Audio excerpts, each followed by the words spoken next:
video right here is about toxic people and environments, the importance of psychological isolation. And so with that being said, we're going to jump right into it. Now, what we have to understand is basic psychology, okay? You respond to two things. Your self-induced identity, aka the name that you answer to, and you also respond to another person's perceptions and expectations of you, okay? And another person's expectations of you can be determined by two ways. The way that you present yourself to them, or the way that they expect you to behave and you submitting to their expectations. Either way it go, this is what induces your response to someone outside yourself's psychological premise of you. Now, why is this important? Okay, when you are responding to different people, let me give you an example, okay? And I brought this up maybe last year, but I'm going to use this example now to go into this video so that when I break down the science, you can understand what I'm talking about. DID, okay? Dissociative identity disorder, okay? Everybody has DID, even on a minimum scale. Let me give you an example. You're one way with your grandmother. You're one way with your friend. You're one way with your spouse. And you're one way with your boss. So all of these different personalities, all of these different moods that are invoked in you by these different entities, and these, as well as these environments. You're one way in church versus when you're in a club. You're one way at work versus when you're at home. So all of these different people and environments are inducing different moods. And these moods are, aka emotions, are causing your brain to emit different chemicals, okay? Known as neurotransmitters, which travel throughout your nervous system and give commands to the body, as well as your heart rate increasing and decreasing, causing hormones to be emitted into the body as well. And so you have neurotransmitters and hormones being constantly emitted into the body due to the stimulation of people and environments. And so when your boss calls you, you don't answer the phone the same way that you would answer the phone as if your friend called you. And so now, why is this important? When we're talking about the importance of psychological isolation, if you are around too many different people and you are frequenting inside of too many different environments, eventually what's going to happen is you are going to not only start to lose your original sense of self, but you are going to cause a chemical imbalance not only within your brain but within your body. And this is going to lead to what is known as toxic stress, okay, as well as anxiety, depression, okay, and a bunch of other medical a bunch of other medical illnesses. And so with that being said, let's just talk about stress for a second, okay? If somebody stresses you out or makes you angry or, gets your heart rate up, every time one of these adrenalines known as a catecholamine is released into the body, okay, it leaves behind fatty plaque substances within the arteries. So you don't only clog your arteries by eating fatty foods, you clog your arteries every time your heart rate goes up and somebody produces stress. And so think about all of the people or environments that stress you out for years. We're talking about 10, 15, 20 years worth of hormones, okay, that are leaving behind fatty plaques within your arteries and veins that could eventually down the line lead you to a heart attack or lead you to a heart problem. And so you take that understanding and then you pile that on top of all of the neurotransmitters and chemicals being released by the brain due to people influencing different moods. And so here's the importance of psychological isolation. If you wake up in the morning and people in your household stressing you out, people in your household is aggravating you, then you leave your house and then people is aggravating you or stressing you out. Then you're on your phone. Things on your phone is stressing you out. The media is stressing you out or aggravating you or agitating you. Things you watch on TV, watch on the news, crazy shit on the news, aggravating you, stressing you out, okay?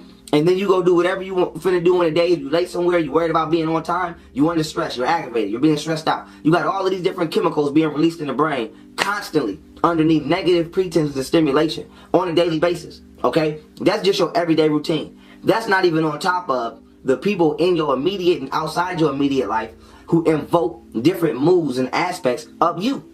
And so if you take not even your entire life, let's just say the last 5 years of your life, as when I'm assuming to be an adult or a teenager watching this, okay? You take the last 5 years of your life and you take all of the chemicals that have been released in your brain, okay?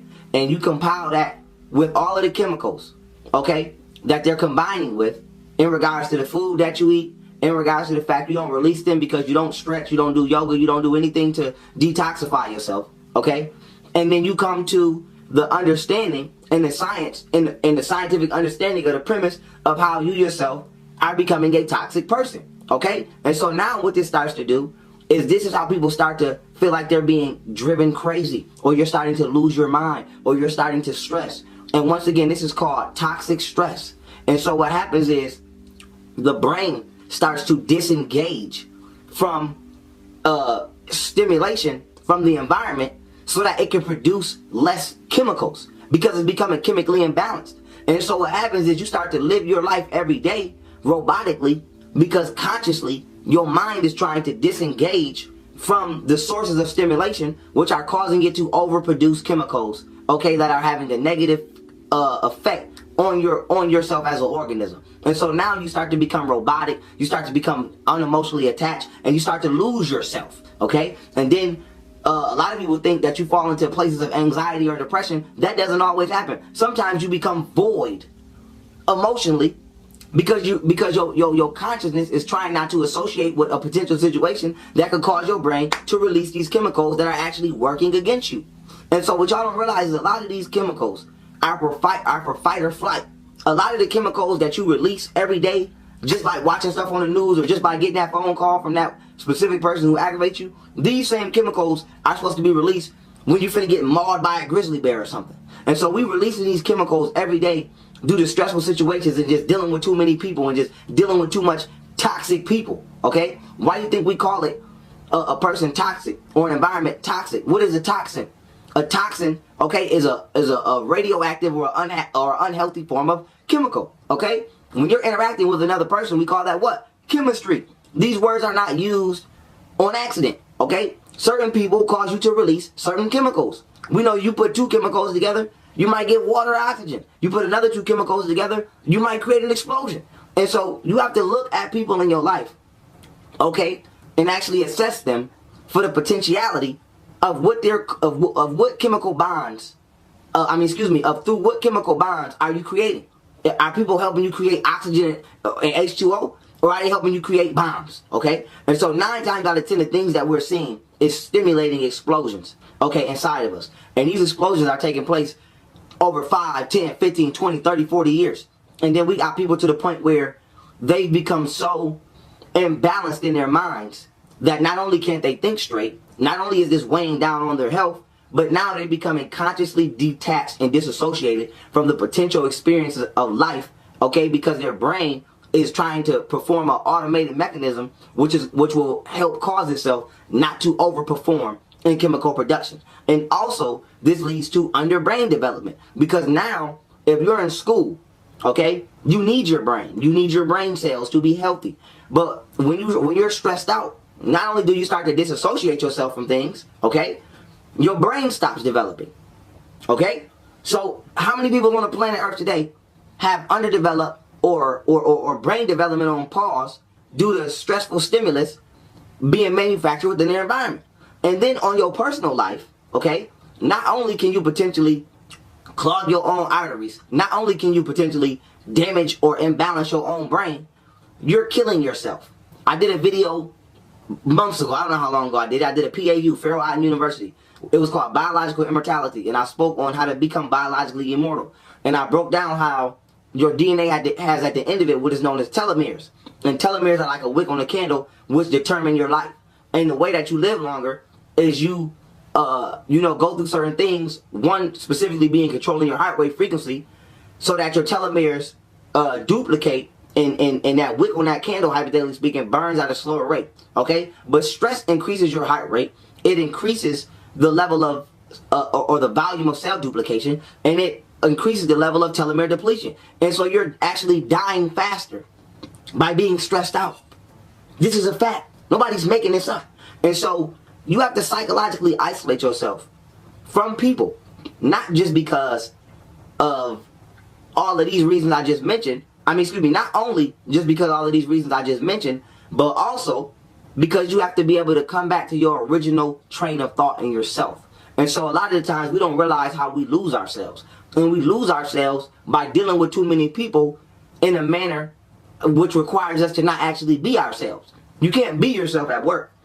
So how many hours do you spend at work with a mask on?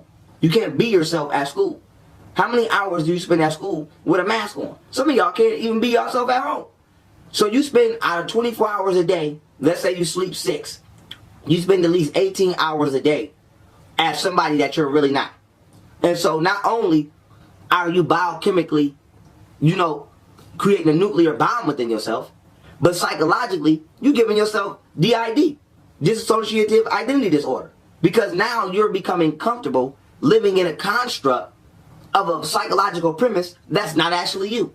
And so this is why it is important for you to say, I have to detox from this environment. I have to go from this environment. I have to detox from these people. I might have to cut my phone off for 2 weeks or just disappear. You don't owe nobody no explanation. You have to save yourself. Your brain, your brain communicates with your heart. Together, they produce chemicals to prepare you for whatever phenomena you emotionally believe you're about to experience. So every day, when you get upset about something, your brain don't know the difference. Okay?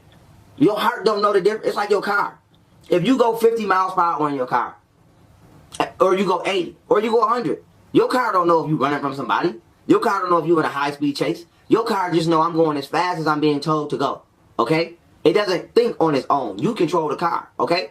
Now, when we taking that analogy and we place it on the body, understand that your body works the same way. If you get scared from a scary movie, if you get scared because your rent is late, if you get scared because you woke up late and you might be late for work, if you get scared because you hoping you don't run into a person, or if you get angry or aggravated, okay? Anything that stimulates the reptilian brain. Your brain is not saying, oh, I'm not getting attacked by a grizzly bear. Let me not produce these chemicals. It's gonna give you the chemicals to perform in regards to what you feel you're being stimulated by.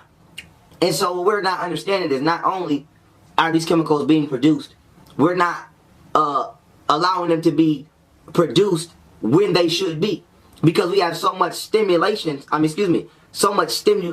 in our everyday environments from people as well as things that are causing our body to produce fight or flight chemicals when there's not even actually a fight or flight situation. So think about this, family. Take this science and take this understanding and understand why they even call people toxic. How can a person be toxic to you?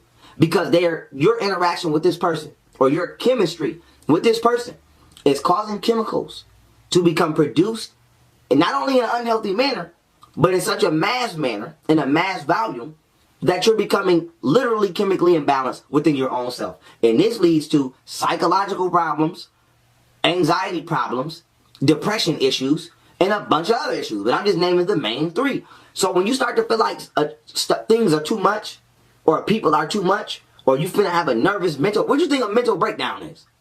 What do y'all think a mental breakdown is? When somebody just crash, okay? Your brain is like a computer. Too much things on a computer are going to crash it. Too many chemicals and too many synapses happening in the brain at one time, you're going to crash it, okay? And so if you ever wondered how a person can have a mental breakdown, you could stress a person out to have a stroke, this is how. This is how. And so you have to detox yourself from people, and you have to detox yourself from environments. And you have to do this with the understanding so that you don't get manipulated into feeling guilty in regards to when you cut a motherfucker off. And so, family, I hope that this video gives y'all the intricate understanding of why isolation is needed. You have to give your brain and your body a chance to become back balanced. You have to give your true identity of who you believe you are a chance to exist the longest, so that it's the strongest anchor that you have of consciousness. The identity that you allow to drive your consciousness the most is who you're going to grasp for consciously when you're dealing with people in everyday life. So if you have 5 different personalities, okay, that's toxic to you. So you have to isolate yourself so that your one true personality can at least be present, okay, and be present so much that this is who you are when you deal with everybody else. And so with that being said, family, I hope that this video has informed you in regards to the importance that you must, that you can't ignore. You cannot ignore the importance of isolation and time with yourself. When we're talking about detoxing from people and detoxing from environments, it's not just external. It's internal. You have to allow the chemicals in your brain, the chemicals, aka the hormones in your blood, the chemicals, aka neurotransmitters in your nervous system, to detox, okay, from these systems within the body, and allow the chemicals within the body to once again become balanced, okay? And so you have an aspect of your body called the homeostatic system, okay? And this deals with things like chemical balance, body temperature, etc. Okay? You do not want to be destroying your homeostatic system, okay? Because you're dealing with people that is overstimulating you in a negative manner biochemically. Period. Period. And so don't allow a person or an environment to cause you to have a mental breakdown or cause you to have a stroke because you don't know the importance of taking yourself out of the areas or out of the range of stimulation from these people in these environments. And so a lot of the times we know we should do that, but we don't do that because we allow people to convince us that we're wrong if we take some time out for ourselves or we put ourselves first. And I'm here to scientifically give y'all the backing for not only why you're not wrong, but if you don't do it, then the effects of chemical imbalance within the brain and within the body now falls on you because you now know better. And with that being said, family, I hope that this video has influenced you, if not to do anything else, to put yourself first and allow yourself to become back balanced so that you can operate at the highest level of performance for you. And with that being said, love y'all.